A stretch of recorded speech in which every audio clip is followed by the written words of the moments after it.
mengawal demokrasi. Jadi selamat datang. Demokrasi konstitusional kita kembali ada bunga-bunga merekah kembali. Ada harapan-harapan yang luar biasa bagi teman-teman, terutama kayak saya di aktivis 98. Jangan pernah putus harapan bahwa demokrasi yang kita perjuangkan 98 pasti kita akan rebut kembali. Wabillahi taufiq wal hidayah. Wassalamualaikum warahmatullahi wabarakatuh. Baik, terima kasih. Selanjutnya Mas Refli, sebelum tanya jawab. Ya. Merdeka. Ini. Jadi kawan-kawan sekalian ya, kalau tadi pagi saya mengatakan bahagia, ini lebih bahagia lagi ya. Kenapa begitu? Karena pertama tadi sudah dikatakan kan, akhirnya mudah-mudahan para menteri itu datang betul. Nah ini menunjukkan bahwa cara berpikir MK itu balik dia. Jadi kita sebenarnya tidak meminta terobosan hukum atau breakthrough, legal breakthrough atau constitutional breakthrough. Kita minta MK kembali ke hitonya sebagai the guardian of the constitution, sebagai pengawal penjaga konstitusi. Jadi kalau kita lihat putusan pertama Pilpres tahun 2004, MK sudah jelaskan dalam putusan Wiranto dan Salahuddin Wahid yang meminta MK tidak terhalang untuk melihat atau memproses hal-hal yang sifatnya kualitatif. Jadi kalau misalnya yang sono bilang salah kamar, ya kan? Yang sono bilang ini tidak sesuai dengan hukum acara yang berlaku secara universal. Nah, kelihatannya mereka perlu harus belajar lagi ya, pengantar hukum acara konstitusi ya.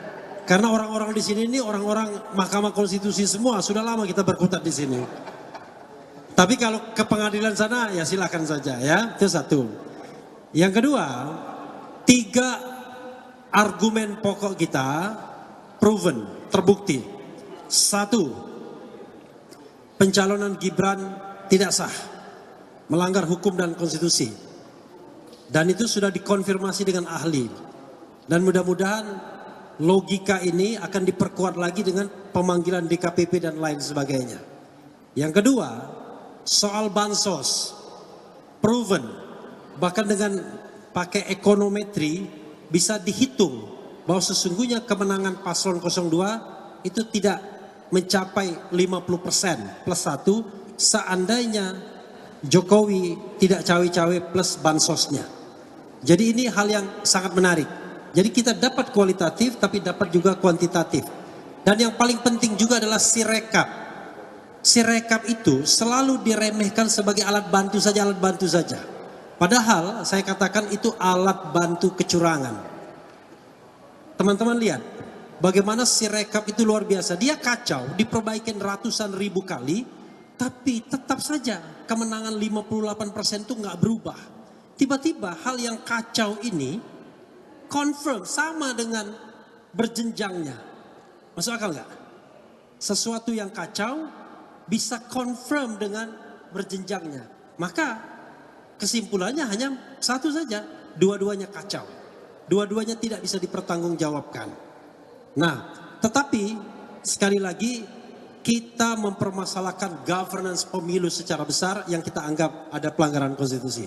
Terima kasih. Assalamualaikum warahmatullahi wabarakatuh. Waalaikumsalam. Oke, sebagai penutup, ada keraguan dari mahkamah yang ingin diklarifikasi, bukan kepada para pihak, tapi langsung kepada Kementerian Dalam Negeri. Dan dari klarifikasi itu kemudian terbukti bahwa ada jumlah penduduk yang lebih kecil daripada jumlah DPT. Maka kemudian mahkamah memerintahkan pemungutan suara ulang di seluruh TPS. Nah, belajar dari putusan mahkamah terdahulu, nah ini ada arah keraguan mahkamah ya, terhadap dugaan-dugaan kecurangan dalam penggelontoran bansos ini yang ingin diketahui dari keempat menteri yang dihadirkan. Itu catatan. Yang kedua, yang terakhir, tadi mahkamah menegaskan ketika Bawaslu setelah dimintai untuk melengkapi bukti itu, kemudian mengkonfirmasi bahwa ada pelanggaran-pelanggaran yang tidak diselesaikan oleh Bawaslu, ya itu Mahkamah akan mengambil alih itu. Jadi ini kami optimis